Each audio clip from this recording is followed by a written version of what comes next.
पर्यावरण में हमें पढ़ना क्या क्या है, कौन कौन से टॉपिक होंगे ये ध्यान रखिएगा।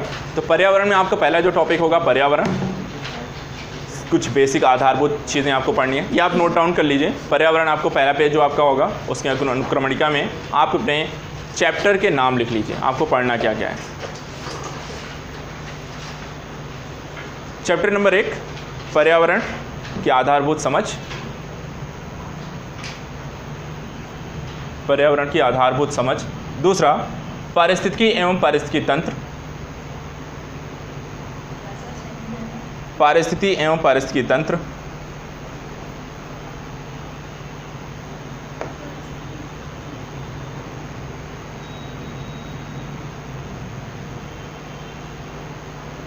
हो गया। तीसरा मानव एवं पर्यावरण संबंध, मानव एवं पर्यावरण संबंध।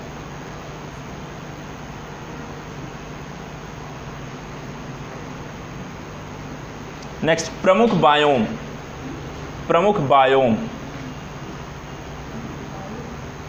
बायोम जीवोम जिसको कहते हैं। नेक्स्ट लिखिएगा जैविक विविधता या जैव विविधता, बायोडाइवर्सिटी।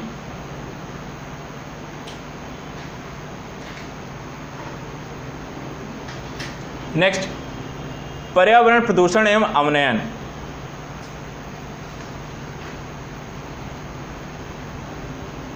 पर्यावरण प्रदूषण एवं अवनयन।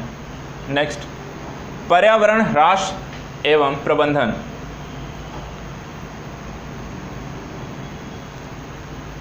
पर्यावरण ह्रास एवं प्रबंधन। नेक्स्ट जलवायु परिवर्तन,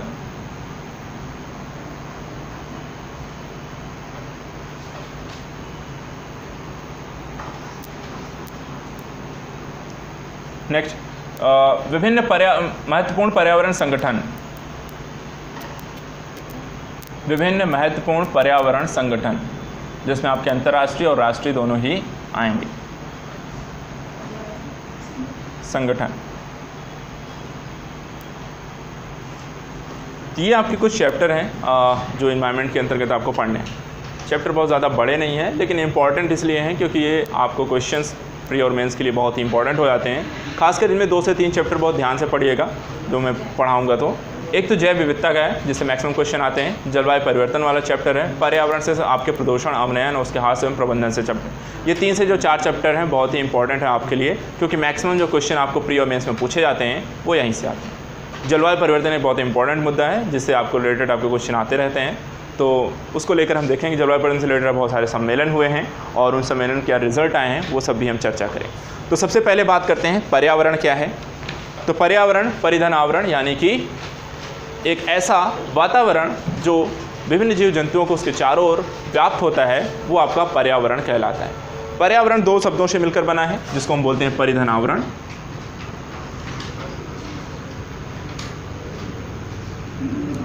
परि का मतलब होता है चारों ओर से और आवरण का मतलब होता है ढका हुआ।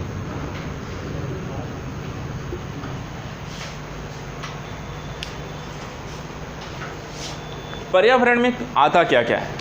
पर्यावरण में देखिए जो सारी चीज़ें उपलब्ध हैं जिसको हम पारिस्थितिकी तंत्र के अंतर्गत पढ़ेंगे वो होती हैं आपके जैविक और अजैविक घटक।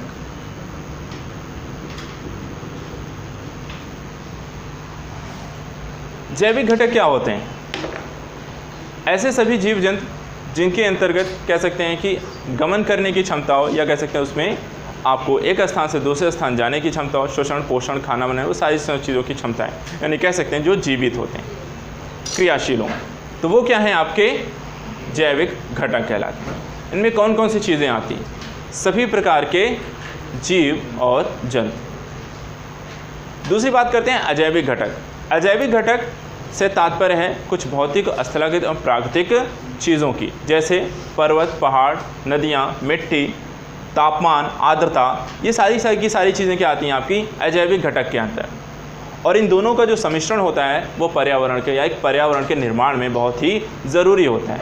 क्योंकि आपके पर्यावरण में होती क्या चीज़ें, जैसे हम ही बात करें, अगर हम जिस क्षेत्र में रह रहे हैं वहाँ पर आपको देखिए तो एक विशेष प्रकार की जलवायु होगी, एक विशेष प्रकार का तापमान होगा, नमी होगी, वायु कैसी है, ठीक है, तो वहाँ पर आपकी स्थलाकृति यानी मिट्टी कैसी है, आपकी ऊंचाई समुद्र तल से कितनी है, वहाँ का वायुमंडल कैसा है, तो इन्हीं सारी चीज़ों से मिलकर हमारा पर्यावरण बना हुआ है।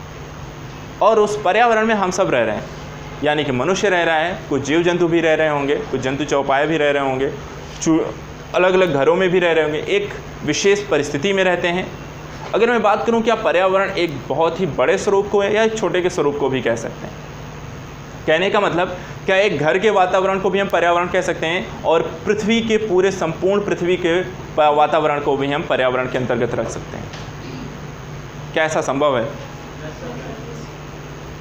जैसे कि मैंने बात कहा, यहाँ पर इनके दो वर्ड से ध्यान रखिएगा, परिधन आवरण। तो परिधन आवरण आपको हर जगह अप्लाइड होता है, इस जगह भी अप्लाइड हो रहा है, इस जहाँ पर हम कोचिंग, जहाँ पर आप क्लासेस आपकी चल रही हैं, आपके अपने घर पर अप्लाइड होती हैं, और आपका इस पूरी पृथ्वी पर आप कहीं भी हैं तो आपका वहाँ पर वो पर्यावरण के अंतर्गत ही आपको आता है। पर्यावरण के अंतर्गत आपके जैविक अजैविक घटकों के साथ साथ यहाँ पर चीज़ को और अलग अलग तरीके से भी डिफाइन किया। कई जगह आपको जैविक अजैविक घटक के साथ एक तीसरी चीज़ जोड़ी जाती है जिसको बोला जाता है क्या, जैविक के साथ साथ सौरिक घटक। यानी सौरिक का मतलब होता है कि सौर विकिरण, यानी कि ऊर्जा के स्रोतों को यहाँ पर तीसरे घटक के रूप में ऐड किया जाता है। एक व्यक्ति विशेष के लिए ऊर्जा के घटक के रूप में क्या है, सूर्य का प्रकाश।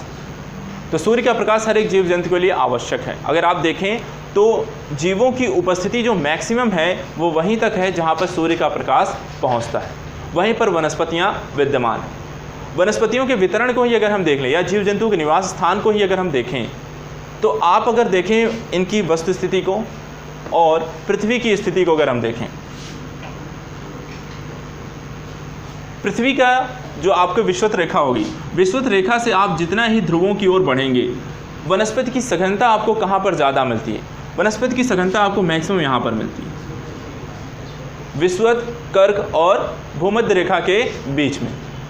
इससे आप जितने भी इधर जाते जाएंगे ध्रुवों की ओर, उतनी ही वनस्पति और जीव जंतुओं की विविधता और उनकी संख्या में आपको कमी देखने को मिलती है। और उसका कारण क्या है? क्योंकि यहाँ पर जो सूर्य का जो प्रकाश होता है, यहाँ पर क्या होता है, बहुत ही कम पहुँचता है, और सूर्य के प्रकाश की अनुपस्थिति के कारण वहाँ पर जीवों की अनुपस्थिति भी धीरे धीरे कम होती चली जाती है। इसलिए सौरिक ऊर्जा या ऊर्जा के जो स्रोत या घटक के रूप में जो बात की जाती है वो एक काफ़ी हद तक यहाँ पर आपको सही प्रतीत होती है। मैं एक और एग्जाम्पल इसको दे सकता हूँ। हम अगर बात करें कि अभी आपको सूर्य की अच्छी खासी यहाँ पर ऊर्जा मिलती है, मान लीजिए अगर सूर्य का प्रकाश आपकी पृथ्वी तक पहुँचना ही बंद हो जाए तो क्या स्थिति होगी? किस तरह के पर्यावरण या बात के जलवायु में क्या परिवर्तन आएगा?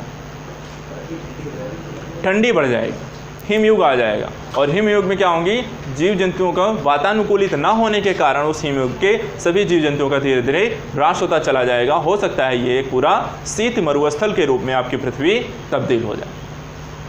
इसलिए ऊर्जा यानी कि आपको जो सूर्य की आवश्यकता है, सौर ऊर्जा की जो आवश्यकता है, वो बहुत ही आवश्यक है जीव जंतुओं के पनपने के लिए। दूसरी चीज़ बात करें इसी में पानी की। पानी किसी भी जीव जंतु या पर्यावरण को स्थिर बनाए रखने के लिए बहुत आवश्यक है। बिना पानी की अगर मैं बात करूं किसी भी जीव, एक मनुष्य की अगर मैं बात करूं, एक मनुष्य का जो शारीरिक संगठन की मैं बात करूं, एक मनुष्य का शारीरिक संगठन में पानी यानी जल की कितनी आवश्यकता या कितना परसेंटेज होता है, पता है आपको?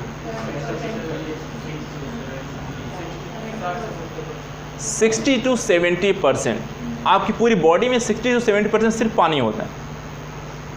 अगर आपको पानी की वहाँ पर जितना भी आपके पानी की जो आवश्यकता है, अगर उस पानी की आवश्यकता में 1% की भी अगर कमी होती है, 1% की भी अगर कमी होती है तो उसको आपको क्या लगता है, आपको प्यास लगती है। जब आपको प्यास लगती है इसका मतलब आपके जो शारीरिक संगठन में पानी की आवश्यकता है उसमें 1% की कमी आ चुकी है। और अगर यही पानी आपको 10% की कमी हो जाए तो एक व्यक्ति की डेथ हो जाती है पानी की समस्या से। इसलिए ध्यान रखिएगा, पानी किसी भी जीव जंतुओं के लिए अत्यंत ही आवश्यक है इस एनवायरनमेंट में। और पानी अगर नहीं है तो आप देख सकते हैं आपको 9 ग्रह हैं, 8 ग्रह हैं, और 8 ग्रहों में किसी में भी जीवन की अभी भी कोई भी मूलभूत खोज भी नहीं की जा सकी, सिर्फ पृथ्वी पर ही है। और पृथ्वी पर इसलिए है क्योंकि यहाँ पर पानी की आपको उपस्थिति देखने को मिलती। तीसरी बात आती है यहाँ पर वायुमंडल की। वायुमंडल कितना आवश्यक है आपके लिए, या किसी भी जीव जंतु के पनपने के लिए या एनवायरनमेंट के लिए। वायुमंडल की बात करें तो एक जीव को जीवित रहने के लिए, श्वसन की प्रक्रिया को संचालित करने के लिए हर एक जीव की अलग आवश्यकता है। एक मनुष्य को ऑक्सीजन की आवश्यकता पड़ती है, पेड़ पौधों को कार्बन डाइऑक्साइड की आवश्यकता पड़ती है, कुछ पौधों को और जीव जंतुओं को नाइट्रोजन की आवश्यकता पड़ती है। तो यहाँ पर पर्टिकुलर जीव जंतु को जिस भी गैस की आवश्यकता पड़ती है, अगर मान लीजिए उन गैस की अनुपस्थिति हो जाए आपके वायुमंडल से, तो आपको क्या लगता है जीव जंतुओं की यहाँ पर संभव है जीवित रह पाना? नहीं हो पाएगा। यानी कहने का तात्पर्य आपका जो पर्यावरण है, उस पर्यावरण में स्थल मंडल, जल मंडल और आपका वायुमंडल तीनों ही अपने अपने उपयोग यानी कह सकते हैं अपना अपना महत्व रखते हैं। और इन तीनों के में से अगर किसी भी एक की कमी होगी तो आपका पूरा का पूरा पर्यावरण का ह्रास हो जाएगा। और इस पर्यावरण को प्रभावित क्या कर रहा है? प्रभावित कर रहा है आपका जलवायु परिवर्तन, जिसके रूप में आप उसको समस्या के रूप में देखते हैं। लेकिन ये जलवायु परिवर्तन हो क्यों रहा है? क्यों हो रहा है जलवायु परिवर्तन? कौन जिम्मेदार है इसके लिए? हम ही हैं। हम ही जलवायु परिवर्तन के लिए जिम्मेदार हैं। यानी हम ही क्या कर रहे हैं? चीज़ों को प्रदूषित कर रहे हैं। और इसी चीज़ को पढ़ने के लिए जो चैप्टर है आपका मानव एवं पर्यावरण संबंध, मानव एवं पर्यावरण संबंध जो चैप्टर है, यहाँ पर आपको ये देखना है कि मानव पर्यावरण को किस प्रकार प्रभावित करता है, पर्यावरण मानव को किस प्रकार प्रभावित करता है, एक दूसरे के लिए क्या महत्व है एक दूसरे के लिए, और इसमें से अगर किसी प्रकार का नुकसान या कह सकते हैं परिवर्तन आता है तो उसका क्या प्रभाव पड़ेगा। प्रभाव मानव पर देखना है और उसका किस किस स्तर पर, उसके सामाजिक स्तर पर, उसके धार्मिक स्तर पर, सांस्कृतिक स्तर पर और आपके आर्थिक स्तर पर। इन अलग अलग स्तरों पर पर्यावरण के परिवर्तन से के कारण क्या प्रभाव पड़ने वाला है उनका अध्ययन करना है। ठीक है, तो ये टॉपिक्स आपको मानव एवं पर्यावरण संबंध के अंतर्गत है। तो कुछ चीज़ें पहले पॉइंट आउट कर लीजिए, फिर उसके बाद हम आगे बढ़ते हैं। अपने फ़ोन को साइलेंट में कर दीजिए सभी लोग। चलिए, हेडिंग डालिएगा पर्यावरण।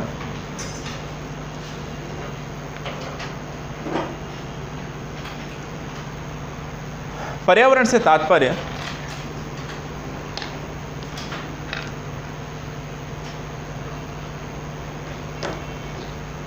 उसके शब्दों में निहित है, जो दो शब्दों से मिलकर बना है, परिधन आवरण।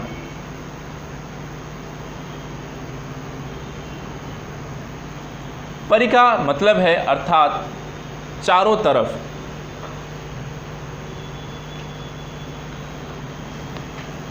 जबकि आवरण से तात्पर्य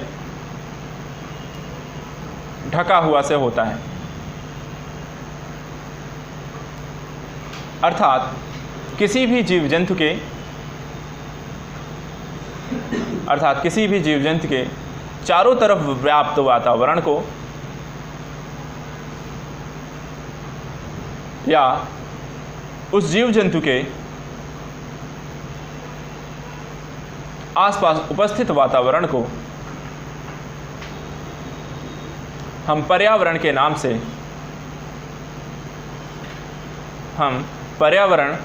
से जानते हैं।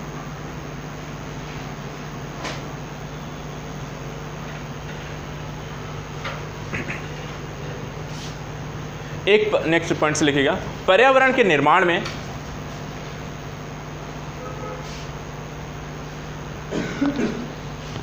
स्थल, जल, वायु, ऊर्जा की आवश्यकता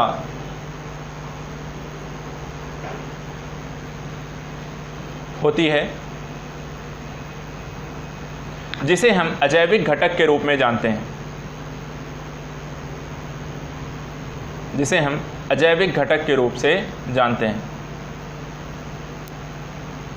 इन अजैविक घटकों में नेक्स्ट पॉइंट से लिखेगा, इन अजैविक घटकों में अलग अलग प्रकार के जीव जंतु निवास करते हैं। जीव जंतु निवास करते हैं।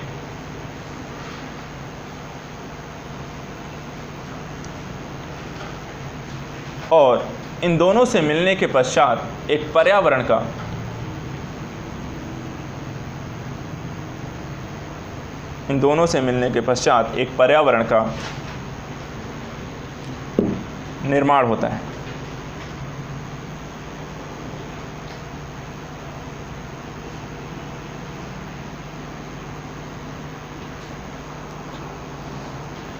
नेक्स्ट पॉइंट लिखिएगा, पर्यावरण को निम्न प्रकार से वर्गीकृत किया जा सकता है। पर्यावरण को निम्न प्रकार से वर्गीकृत किया जा सकता है।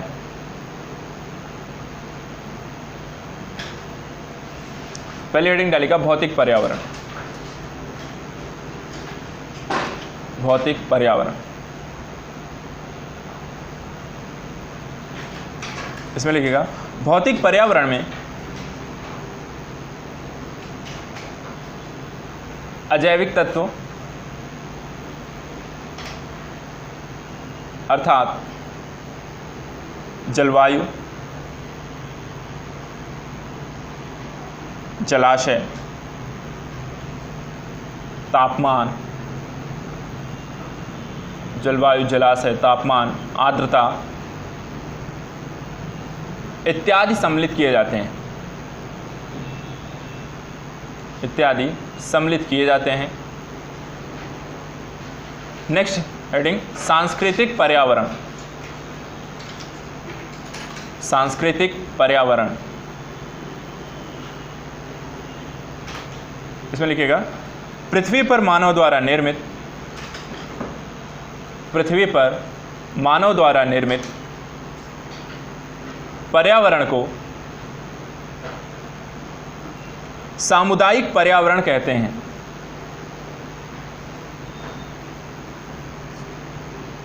निर्मित पर्यावरण को सांस्कृतिक पर्यावरण कहते हैं।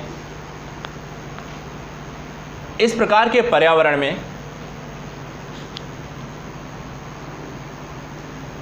नृजातीयता,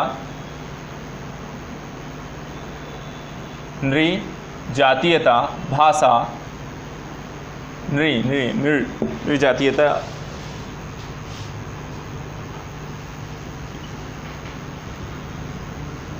भाषा, धर्म,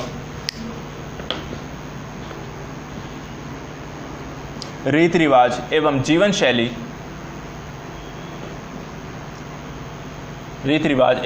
शैली, मुख्य तत्व होते हैं। नेक्स्ट डालिएगा जैविक पर्यावरण। जैविक पर्यावरण, जैविक पर्यावरण में मानव, पशु, पक्षी, जैविक पर्यावरण में मानव, पशु, पक्षी तथा वनस्पति सम्मिलित किए जाते हैं। मानव, पशु, पक्षी तथा वनस्पति सम्मिलित किए जाते हैं।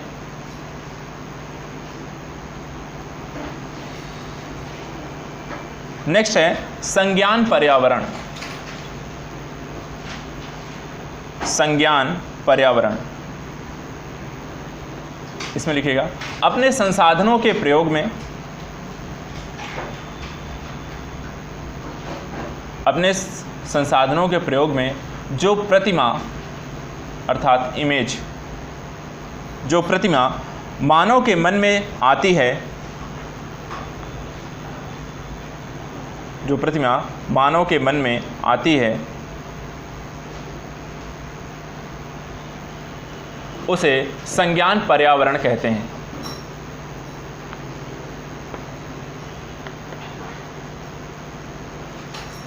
नेक्स्ट डालिएगा पर्यावरण की विशेषताएं। पर्यावरण की विशेषताएं,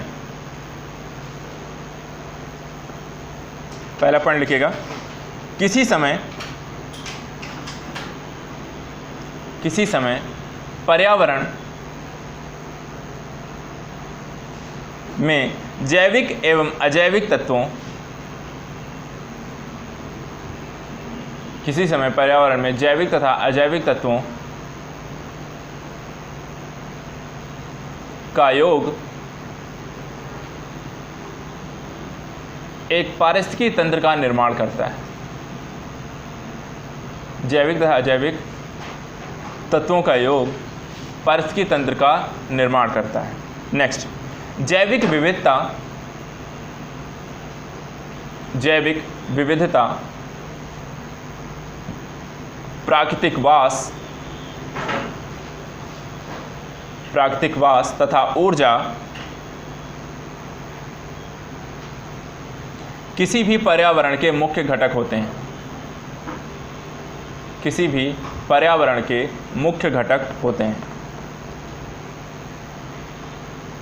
नेक्स्ट पॉइंट, पर्यावरण में समय तथा स्थान, पर्यावरण में समय तथा स्थान के साथ परिवर्तन होता रहता है, के साथ परिवर्तन होता रहता है। नेक्स्ट, पर्यावरण जैविक तथा अजैविक,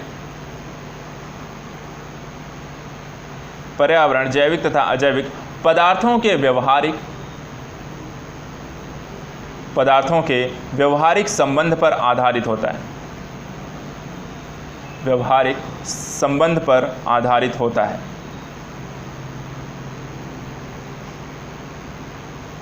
नेक्स्ट, पर्यावरण अपने जैविक पदार्थों का उत्पादन करता है। पर्यावरण अपने जैविक पदार्थों का उत्पादन करता है जो विभिन्न जलवायु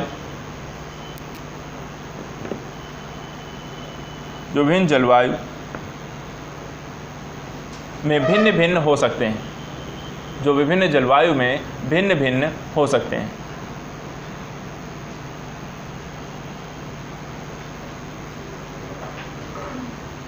नेक्स्ट पॉइंट, पर्यावरण सामान्यतः, पर्यावरण सामान्यतः पारिस्थितिकी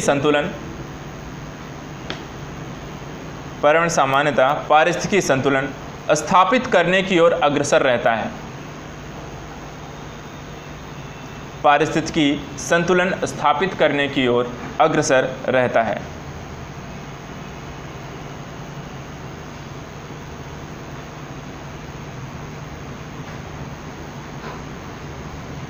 लास्ट पॉइंट, पर्यावरण की कार्यवाही फंक्शनिंग ऊर्जा संचार पर निर्भर करती है। कार्यवाही ऊर्जा संचार पर निर्भर करती है।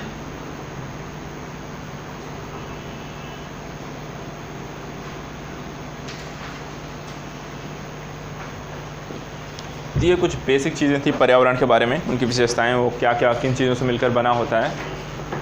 अब यहाँ पर बात कर लेते हैं पर्यावरण, पारिस्थितिकी तंत्र में जाने से पहले ही पर्यावरण पढ़ रहे हैं तो मानव का संबंध इसमें ज़रूर पढ़ लीजिए। पर्यावरण मानव संबंध हम पहले ही पढ़ लेते हैं। पर्यावरण और मानव का अगर हम संबंध देखें तो दोनों ही एक दूसरे को प्रभावित करते हैं। कुछ अच्छी चीज़ें होंगी और कुछ बुरी भी चीज़ें होती हैं। कहते हैं अगर आपका किसी के साथ संबंध है तो कभी आपका अच्छा हो सकता है, कभी आपका खराब भी हो सकता है, कभी लड़ाई झगड़े भी होंगे तो कभी प्यार भी रहता है। ठीक उसी तरह मानव और पर्यावरण के भी संबंध भी, कभी उसमें आपको क्या होता है कि आपकी चीज़ें क्या होती हैं, पर्यावरण को बेहतर करने के लिए आपके प्रयोग किए जाते हैं, कभी वही बेहतर चीज़ें आपको नुकसानदेह भी होती हैं। जैसे परमाणु बम बनाना पर्यावरण के लिए अच्छा है या ख़राब है, ये आप जानते हैं। वहीं दूसरी तरफ आपके ग्रीन टेक्नोलॉजी का यूज़ करना पर्यावरण के लिए अच्छा है या ख़राब, ये भी आप जानते हैं। तो मानव पर्यावरण, मानव ने बनाया ग्रीन टेक्नोलॉजी एक तरफ और दूसरी तरफ उन्हें बनाया परमाणु बम। ग्रीन टेक्नोलॉजी पर्यावरण के लिए अच्छी है, उसको फ़ायदा पहुंचाएगी, वहाँ पर प्रदूषण को कम करेगी, मानव स्वास्थ्य के लिए अच्छी होगी, हर तरीके से मुफीद है। वहीं परमाणु बम कहीं ना कहीं खर्चीली ज़्यादा है, बनाने के लिए जो आपने जो साधन किए वो रेडियो एक्टिव तत्व यूज़ किए हैं जो आपको कहीं से भी डिग्रेडेबल नहीं है और वो आपको मानव को कहीं ना कहीं नुकसान पहुंचाएंगे, साथ साथ जीव जंतुओं को और पर्यावरण को भी अगर आप किसी देश पर छोड़ते हैं तो वहाँ पर आपको नुकसान देखने को मिलता है। जैसे कि आपका नागासाकी और हिरोशिमा आपके पास 2 एग्जाम्पल पहले से मौजूद हैं। तो मानव और पर्यावरण का जो संबंध है वो दोनों ही तरीके से अच्छा भी है और ख़राब भी है। लेकिन अगर इसके वर्तमान स्वरूप की अगर हम चर्चा करें तो आज मानव का जो प्रभाव पर्यावरण पर है वही प्रभाव पर्यावरण का मानव पर भी। कहते हैं सर मानव पर्यावरण को तो नुकसान पहुंचाता है, लेकिन क्या पर्यावरण भी मानव को नुकसान पहुंचाती है? बिल्कुल पहुंचाती है, क्योंकि आप जो भी प्राकृतिक आपदाएं जो देखते हैं वो कहीं ना कहीं मानव जनित समस्याओं के कारण ही होती हैं। मानव के द्वारा प्राकृतिक संसाधनों का अत्यधिक दोहन के कारण आपको असंतुलन की स्थिति पैदा होती है और उस असंतुलन की स्थिति में आपको कई बार प्राकृतिक आपदाएं आपको देखने को मिलती है जो प्रकृति अपने आप को संतुलित करने के लिए करती है। तो विभिन्न प्रकार के जो चक्रवात आते हैं, आपका जो मानसून है उस पर आपकी निर्भरता, भारत की अगर मैं बात करूँ तो भारत की जो कृषि की जो निर्भरता है वो मानसून पर अत्यधिक है। और मानसून देखते हैं कभी आपकी कमज़ोर होती है, कभी आपकी मजबूत होती है। मजबूत होती है तो बाढ़ आ जाती है, वो दूसरी समस्या क्रिएट कर देती है, और कमज़ोर होती है तो भी समस्या क्रिएट करती है सूखे की। मतलब कुछ भी हो, नुकसान किसको है? मानव। बाढ़ आए तो भी समस्या है, सूखा हो जाए तो भी समस्या है। खाने की स्थिति में दोनों में, एक में होगा नहीं, एक में होगा तो वो पानी के कारण बर्बाद हो जाना है। चक्रवात आपको हमेशा आते हैं, जो उसके तटीय इलाकों में जो लोग निवास कर रहे हैं उनकी जान माल की हानि आपको देखने को मिलती है। अभी तितली नामक तूफान कहाँ आया है? किन किन राज्यों को उसने प्रभावित किया है? तो यही सब आपका करंट होने वाला है, यही सब पूछ लिया जाता है। तो ये सब चीज़ें आपको बस पढ़ते रहना है, ध्यान रखना है, ठीक है। तो यहाँ पर अगर मैं बात करूँ मानव पर्यावरण का संबंध, तो यहाँ पर हर एक स्तर पर 4 से 5 चीज़ें हैं जो हमें पढ़नी है, ठीक है। तो हेडिंग अपनी डालिएगा मानव एवं पर्यावरण संबंध।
तो मानव पर्यावरण के संबंध हम 4 अलग चीज़ों पे देखते हैं। पहले भौतिक, फिर सांस्कृतिक और सामाजिक, तीसरा आपका आर्थिक, और चौथा आपको राजनीतिक आता है। यहाँ पर जो मैक्सिमम जो क्वेश्चन होते हैं, यहाँ पर आर्थिक को रिलेटेड क्वेश्चन मैक्सिमम बनते हैं।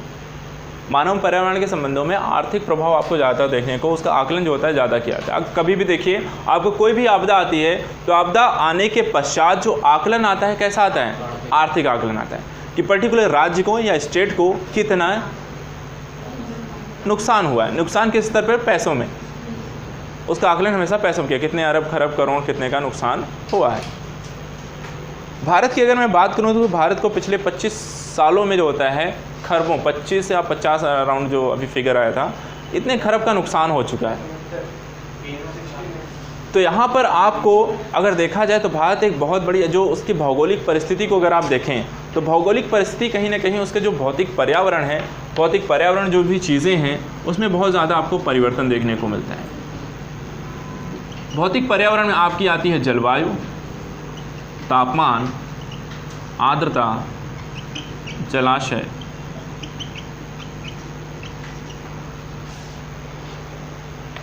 जलवायु 2 चीज़ें यहाँ पर आती हैं, एक जलवायु है, दूसरी मानसून होती है।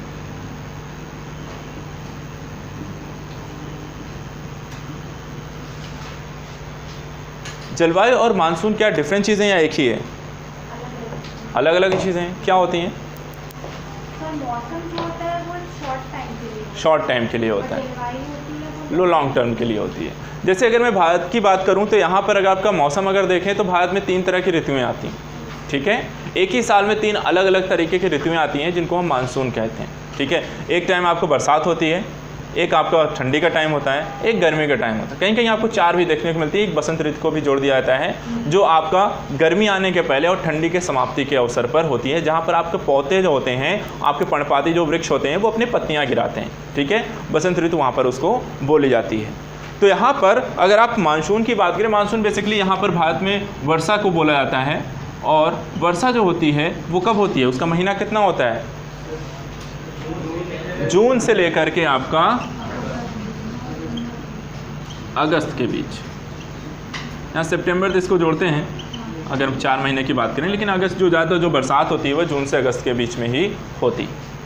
उसके बाद फिर लौटते हुए मानसून से कहाँ कहाँ बरसात होती है वो आपको पता है। अक्टूबर के बाद जब वो वहाँ पर वापस आती है तो रिटर्न में फिर वो बरसात करती है कुछ क्षेत्रों पर। तो यहाँ पर अगर हम देखें, अगर इसका आप अवलोकन करें पिछले 4-5 सालों का मानव पर्यावरण के संबंधों का बहुत अच्छे से यहाँ पर आप अवलोकन कर सकते हैं कि भारत का जो मानसून रहा है बहुत ही अस्थिर रहा है पिछले कुछ सालों। जहाँ पर आप सूखा 2-3 साल लगातार भारत ने झेला है, उसके बाद फिर मानसून अभी इस साल जो होता है बहुत ही बढ़िया रहा है। बढ़िया के हिसाब से इसलिए है कि कुछ क्षेत्रों में बहुत अच्छी बारिश हुई है और यहाँ तक कि केरल में इतनी हो गई है कि वो संभाल भी नहीं पाए हैं, ठीक है। तो वहाँ बाढ़ की अलग एक समस्या आपको देखने को मिलती है। जब भी बाढ़ जैसी समस्याएं आएंगी तो आपको एक और चैप्टर यहाँ पर जुड़ जाता है जिसको हम बोलते हैं आपदा प्रबंधन, डिजास्टर मैनेजमेंट, जो टॉपिक आपका मेंस में अभी चलने वाला भी है। तो वहाँ पर आप इसको साथ में पढ़ लीजिएगा, ठीक है। इसी से रिलेटेड अभी एक क्वेश्चन आया था इस बार सेंडाई फ्रेमवर्क को लेकर, आपदा प्रबंधन का एक क्वेश्चन इस बार आया है। तो वहाँ पर वो दोनों ही चीज़ें जो वहाँ पर आप अगर देखेंगे कि वो क्या वो आपदा प्रबंधन का क्वेश्चन था या एनवायरनमेंट का क्वेश्चन था, वो दोनों का मिक्स था। वो एनवायरनमेंट भी था, वो आपदा प्रबंधन भी था। वहाँ आपको दोनों को मिक्स करके ही उसको पढ़ना था, क्योंकि कुछ चीज़ जब तक आप एनवायरमेंटल चेंज नहीं होंगी तब तक आपदाएं चीज़ें आती नहीं हैं। वहाँ पर उनकी कुछ चीज़ों को आपको पढ़ना होता है, जानना होता है। उसके बाद जो आपदा प्रबंधन में टॉपिक आता है, आपदा का प्रबंधन कैसे किया जाता है, ठीक है, उसके पूर्व और उसके पश्चात। प्रबंधन का मतलब ये होता है, मैनेजमेंट का स्तर यही होता है। तो यहाँ पर जलवायु में जो मानसून में जो परिवर्तन आता है, उस परिवर्तन के पीछे के कारण क्या होते हैं, मानसून में परिवर्तन आता क्यों। तो वहाँ पर आपने एक ज्योग्राफी में एक कॉन्सेप्ट पढ़े होंगे, ला लीना और एल नीनो, ठीक है। जहाँ पर ला लीना और एल नीनो के कारण क्या होता है कि आपका कभी मौसम जो होता है सामान्य हो जाता है और कभी आपका कमज़ोर होता है। किन स्थिति में मानसून कमज़ोर होता है, ला लीना में या एल नीनो में?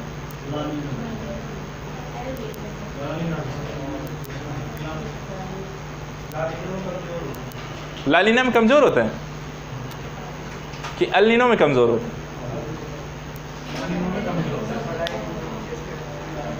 कि कुछ लोगों का हो चुका है ना, यहाँ पे हुआ है किसी का, अपने स्तर पे किया है। तो ला लीना की जब स्थिति आती है तो क्या होता है, आपका मानसून कमज़ोर होता है, कंफर्म। आपको अपने ऊपर कॉन्फिडेंस है ना? यहाँ क्वेश्चन, आपकी आवाज़ दबती जा रही है इसलिए मैं पूछ रहा हूँ। जितना मैं ज़्यादा तेज़ी से बोलता हूँ आप उतना ही स्लो हो जाते हैं। देखिए, डराने का मतलब नहीं है यहाँ, मैं तैयारी आपकी इस लेवल की होनी चाहिए कि आपके सामने कोई भी कुछ भी पूछे, अगर आप कॉन्फिडेंस हैं, जो चीज़ें आपने पढ़ी हैं सही हैं तो कॉन्फिडेंस रहिए। अगर वो तेज़ से बोलता है आप भी उससे ज़्यादा तेज़ से बोलिए, क्योंकि अगर वो तेज़ से बोलते हैं और आप दब जाते हैं, इसका मतलब आपका अंदर कॉन्फिडेंस, जो चीज़ें पढ़ी हैं आपको उसको लेकर श्योरिटी नहीं है। श्योरिटी नहीं होगी तो आपके अंदर कभी कॉन्फिडेंस नहीं आया। और इस एग्ज़ाम के लिए बहुत ज़रूरी है कि वहाँ आपने फर्स्ट टाइम कोई क्वेश्चन पढ़ा, क्वेश्चन पढ़ने के बाद लगेगा ये सही है, लेकिन सेकंड टाइम जैसे आप उसको रीडिंग मारोगे, नेक्स्ट टाइम आपका जो ऑप्शन होगा वो चेंज हो जाएगा। ये भी हो सकता है। थर्ड टाइम पढ़ोगे ये भी हो सकता है, फोर्थ टाइम पढ़ोगे ये भी हो सकता है।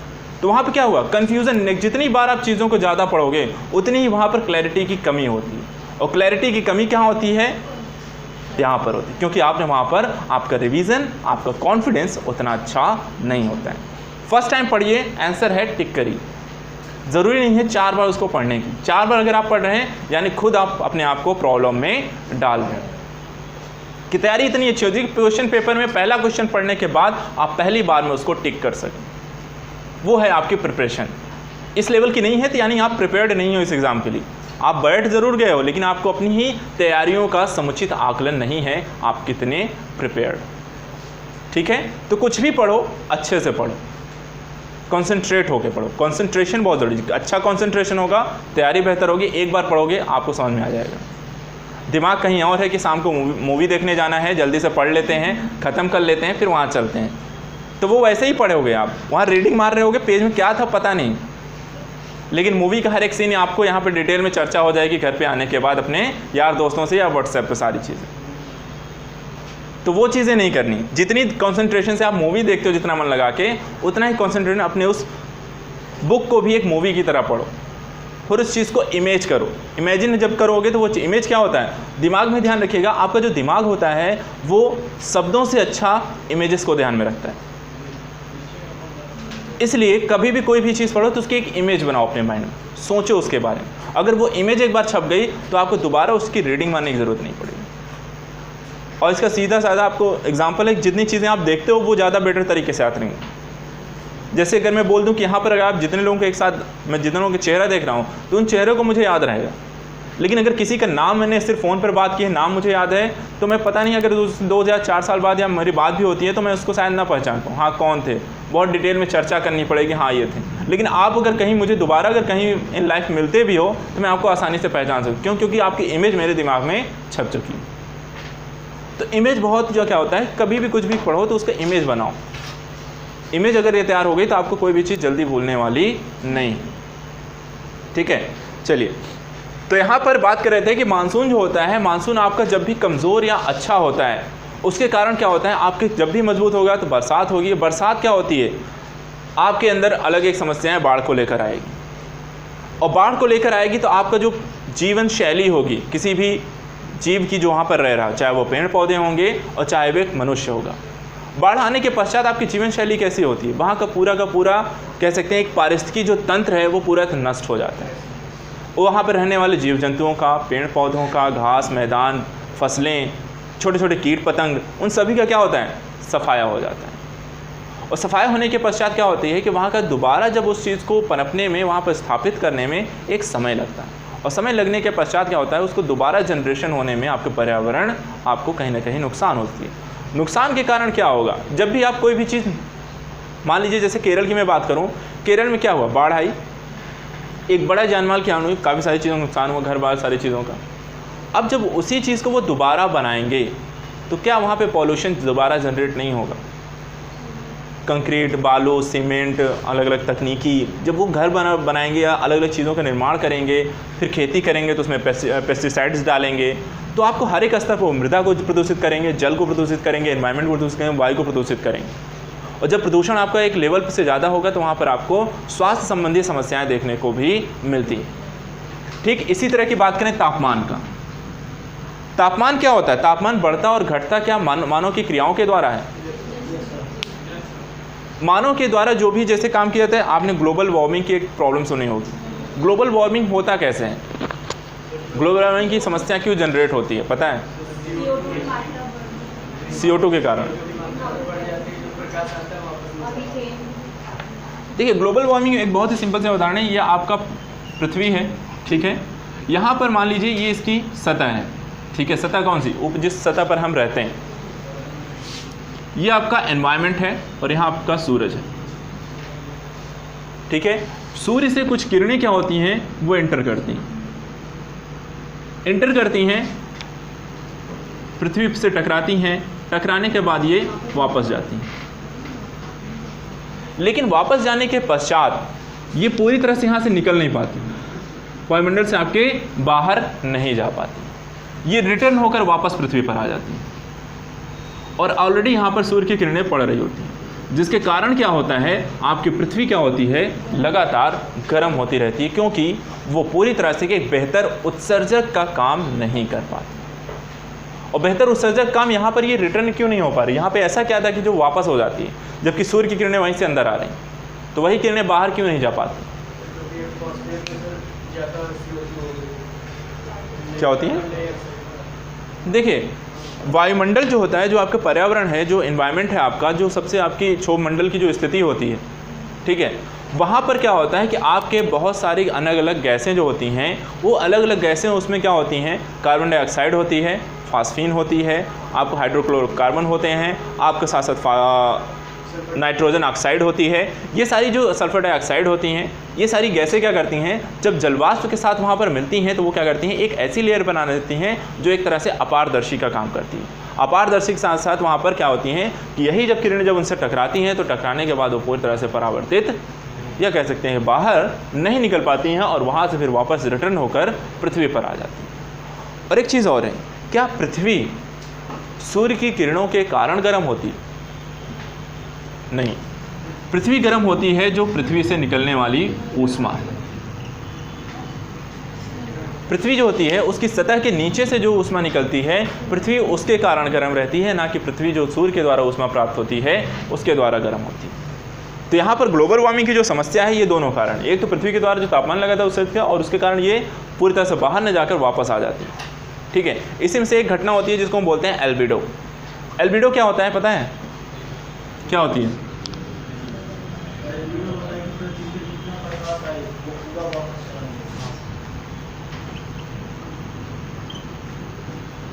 एल्बिडो से तात्पर्य होता है कि सूर्य के द्वारा जो भी ऊष्मा इस पृथ्वी को मिलती है उसमें से वही ऊष्मा क्या परावर्तित होकर बाहर निकल जाती है,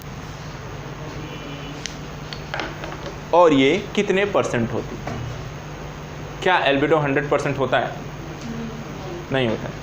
एल्बिडो होता है आपका 30 to 35% पृथ्वी का, और ये नहीं, पृथ्वी का है 30 to 35%, और ये होती कहाँ से है?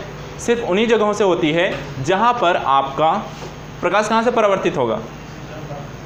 जहाँ पर सफ़ेद आवरण हो। क्यों? क्योंकि सफ़ेद क्या करता है? प्रकाश को रिफ्लेक्ट करता है, उसको अवशोषित नहीं करता है। ब्लैक क्या करेगा? उसी प्रकाश को अवशोषित कर लेता है। इसलिए बोला जाता है कि गर्मी के दिनों में आपको वाइट या कह सकते हैं लाइट कपड़े ज़्यादा पहनने चाहिए, डार्क कलर के कपड़े कम पहनने चाहिए, क्योंकि वो क्या करते हैं, ऊष्मा को अवशोषित करने का काम करते हैं, जिसके कारण आपको ज़्यादा गर्मी लगती है। और यही अप्लाइड होता है गोरे और काले लोगों का पर। किनको ज़्यादा गर्मी लगती है? काले लोगों को ज़्यादा गर्मी लगती है। चलिए, अब गोरे कालों के फिर हम अलग चर्चा करेंगे। तो हम बात कर रहे थे यहाँ पर तापमान की। नेक्स्ट बात आती है आर्द्रता की। ह्यूमिडिटी क्या होती है? आर्द्रता, हाँ जी, हाँ जी, क्या आ रही हैं? तरंगे, जी जी। देखिए, दीर्घ और लघु के अगर आप प्रक्षेपण बात कर रहे हैं तो यहाँ पर एक चीज़ आती है, दीर्घ और लघु तरंगे। जो तरंगे आपको पृथ्वी से बाहर की ओर निकलती हैं, पता है कौन सी होती हैं? लघु तरंगे होती हैं, जो उनको पाप को पार नहीं कर पाती हैं। जबकि सूर्य से जो पृथ्वी को मिलती हैं वो आपकी दीर्घ तरंगे होती हैं, जो आसानी से आपको पार करके पृथ्वी पर आ जाती हैं।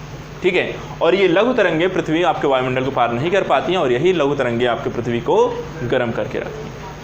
ठीक है, बात करते हैं आर्द्रता की। आर्द्रता ह्यूमिडिटी होती है।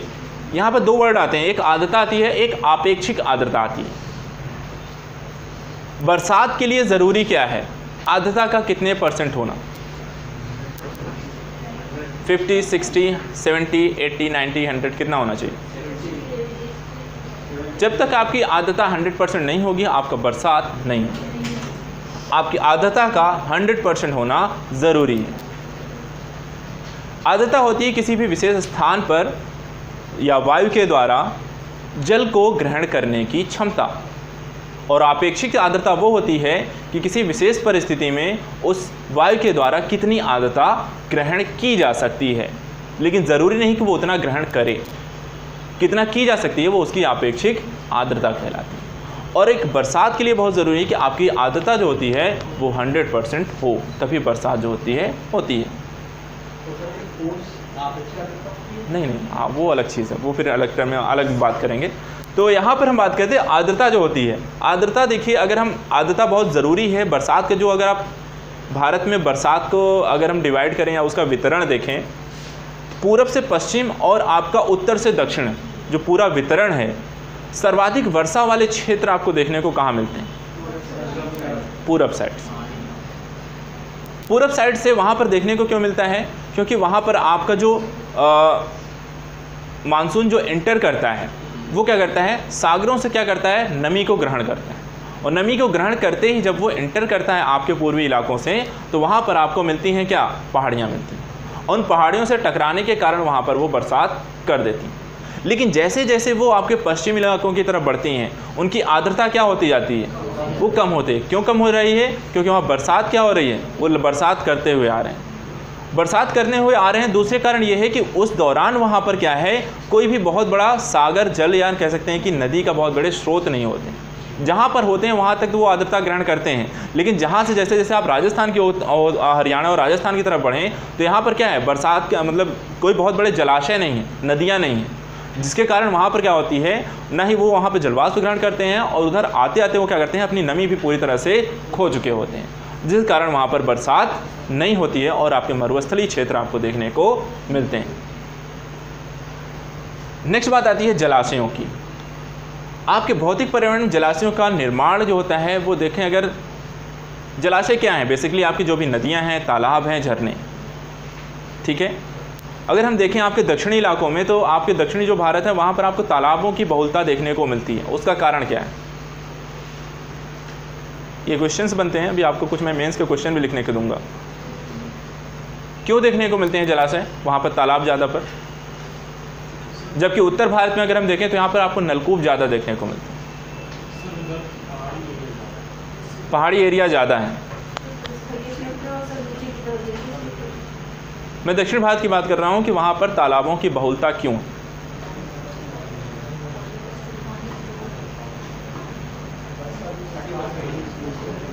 पठारी क्षेत्र होने के कारण। देखिए, बस एनवायरनमेंट ऐसा ही पढ़ना है, एनवायरनमेंट जो आप पढ़ते रहे होंगे वो अलग बात है। यहाँ पर एनवायरनमेंट को अलग अलग चीज़ों पर खोज के पढ़ना है कोई चीज़ है तो क्यों है, उसके पीछे के कारण क्या है, ठीक है।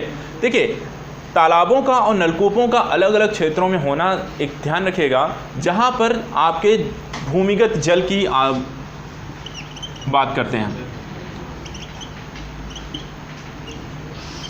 भूमिगत जल जो है वहाँ पर ज़रूरी है कितने ऊपर और कितना ज़मीन से नीचे। भूमिगत जल अगर आपको सुलभ है आसानी से, तो वहाँ पर लोग आसानी से नलकूप बना लें।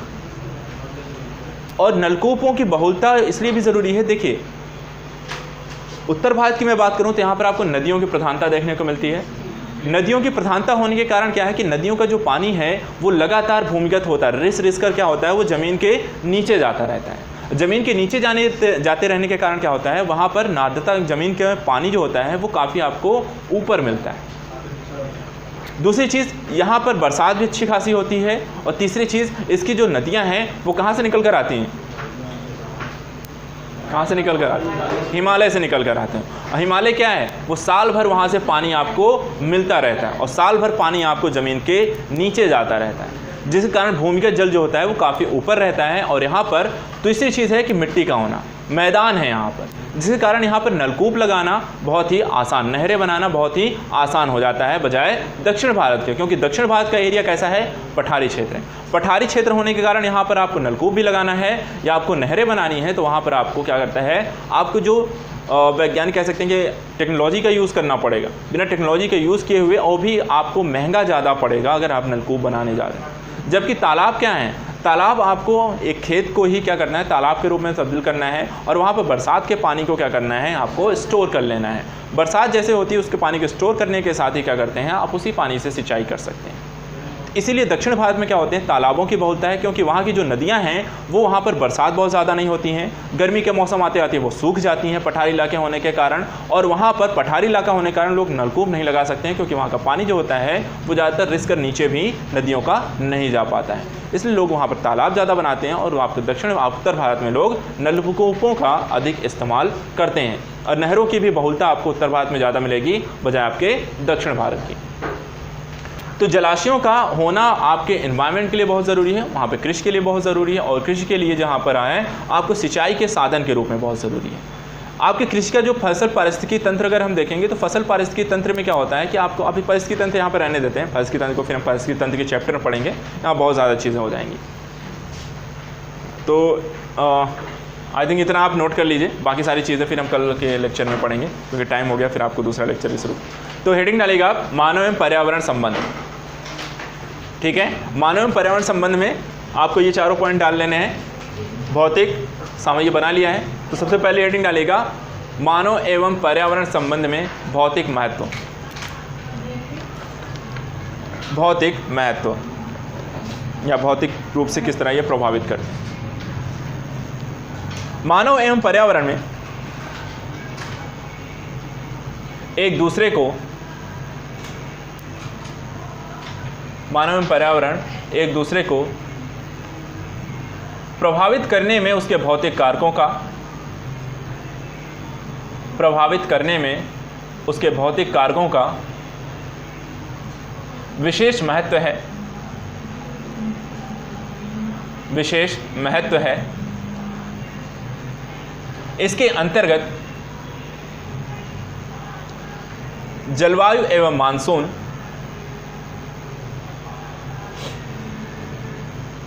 जलवायु एवं मानसून में समय समय पर परिवर्तन देखने को मिलता है, समय समय पर परिवर्तन देखने को मिलता है।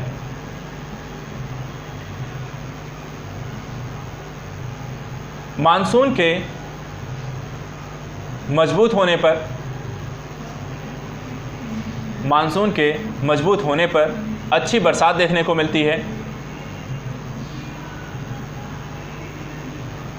जो कृषि प्रधान भारत देश के लिए, कृषि प्राधान्य भारत देश के लिए अत्यंत लाभदायक सिद्ध होती है।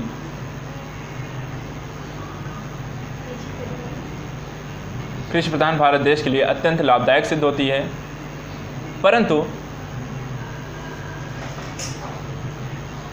परंतु वर्षा की मात्रा में, परंतु वर्षा की मात्रा में अत्यधिक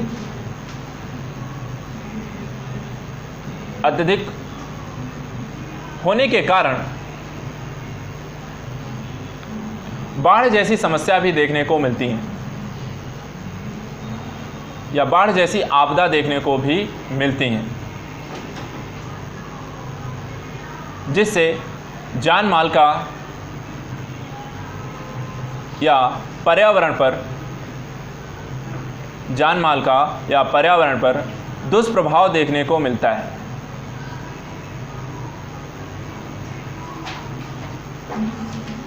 पर्यावरण पर दुष्प्रभाव देखने को मिलता है। मानव जीवन एवं जीव जंतु अस्त व्यस्त होते हैं। साथ ही साथ आर्थिक संसाधनों का, साथ ही साथ आर्थिक संसाधनों का बहुतायत मात्रा में नुकसान देखने को मिलता है।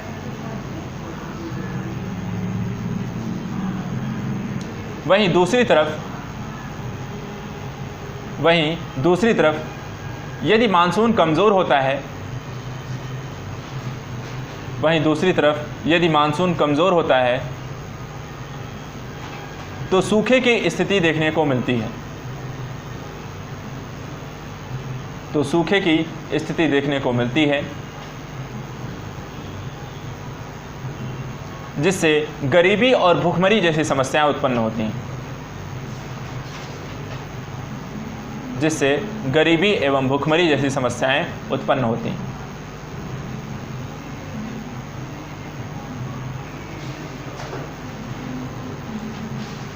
सेकेंड पॉइंट, मानव एवं पर्यावरण, मानव एवं पर्यावरण के संबंध में तापमान का भी, मानव एवं पर्यावरण के संबंध में तापमान का भी अपना विशेष महत्व है, तापमान का भी अपना विशेष महत्व है। एक विशेष तापमान, एक विशेष तापमान किसी भी जीव जंतु के, किसी भी जीव जंतु के पनपने और उसके विकास में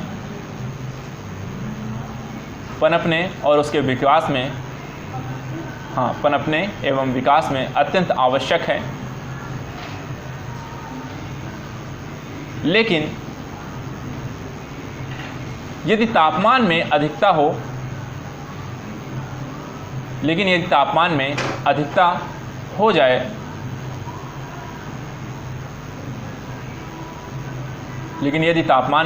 हो जाए तो जीव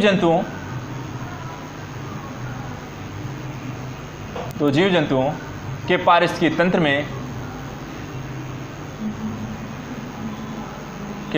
तंत्र में विशेष परिवर्तन देखने को मिलते हैं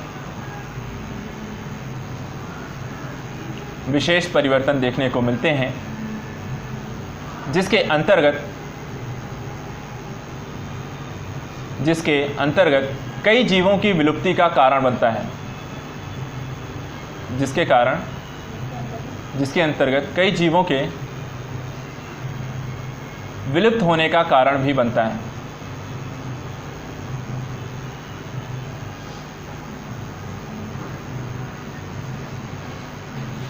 तथा तापमान के कम होने की स्थिति में हिमयुग की अवस्थिति देखने को मिल सकती है।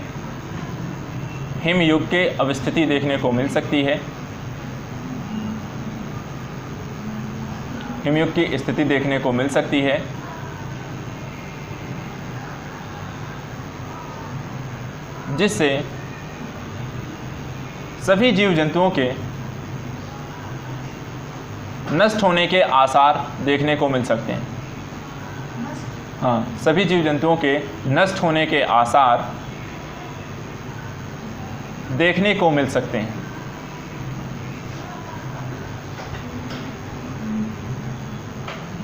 थर्ड पॉइंट लिखेगा, मानव एवं पर्यावरण संबंधों के अंतर्गत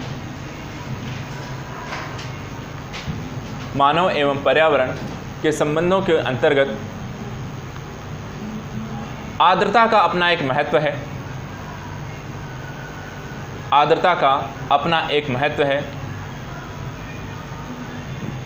जो वर्षा के वितरण में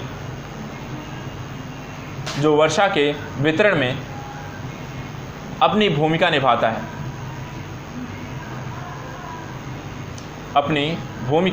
है। आर्द्रता जितनी अच्छी होगी बरसात भी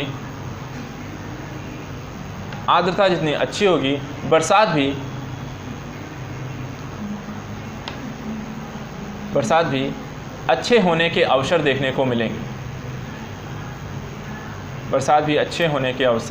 देखने को मिलेंगे।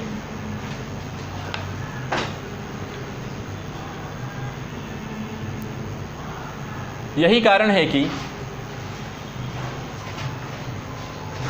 मानसून के आगमन पर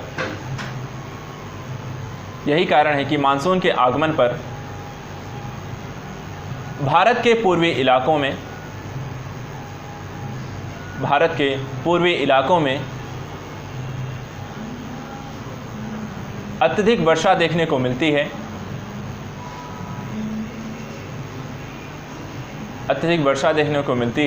जबकि पश्चिमी इलाके सूखाग्रस्त रहते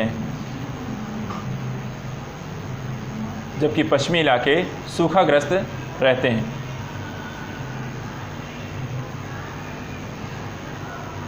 इनके सूखा रहने के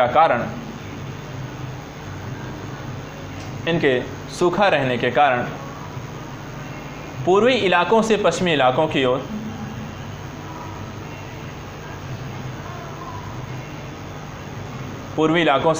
इलाकों की ओर बढ़ते समय वायु में आर्द्रता की कमी का होना है। वायु में आर्द्रता की निरंतर कमी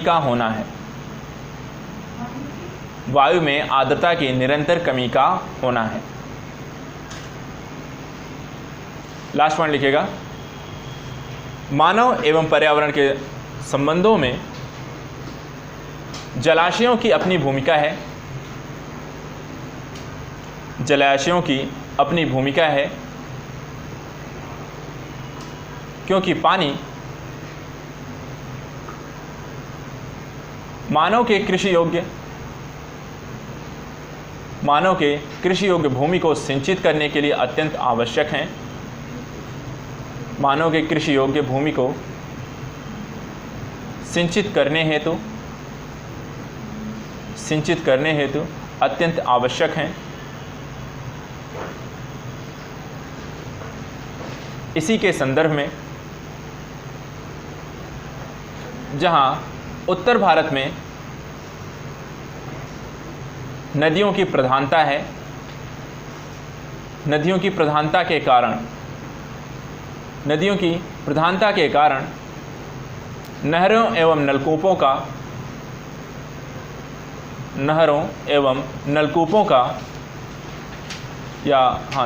का निर्माण देखने को मिलता है, नहरों का निर्माण देखने को मिलता है, जिनका सिंचाई में बहुतायत मात्रा में प्रयोग किया जाता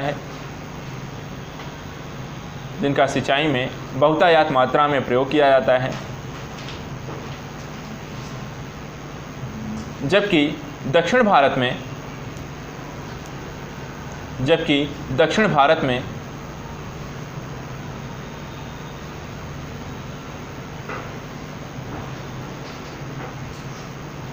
तालाबों की प्रधानता देखने को मिलती है, क्योंकि यहाँ पठारी क्षेत्र होने के कारण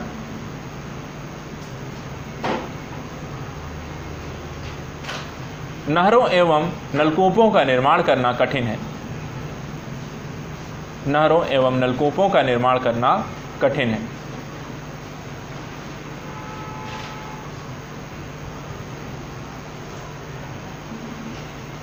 ठीक है, तो ये आपके हो गए भौतिक कारकों के संबंध में। यहाँ पर मानव पर्यावरण संबंधों में भौतिक कारकों का क्या महत्व है उसको हमने देख लिया।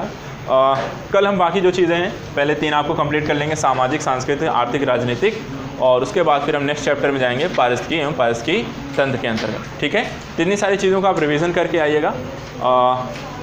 एक क्वेश्चन मेंस का नोट करिए, आपको आंसर राइटिंग करके आनी है।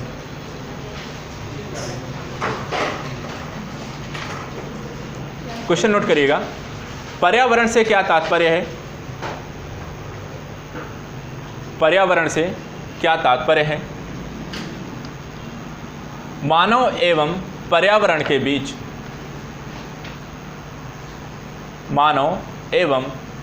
के बीच भौतिक कारकों का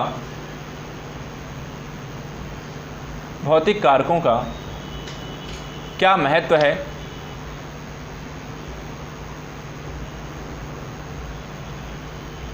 समझाइए, क्या महत्व है समझाइए। 150 वर्ड में आपको इसका आंसर लिखना है। ठीक है, तो ये आप कर लाएंगे।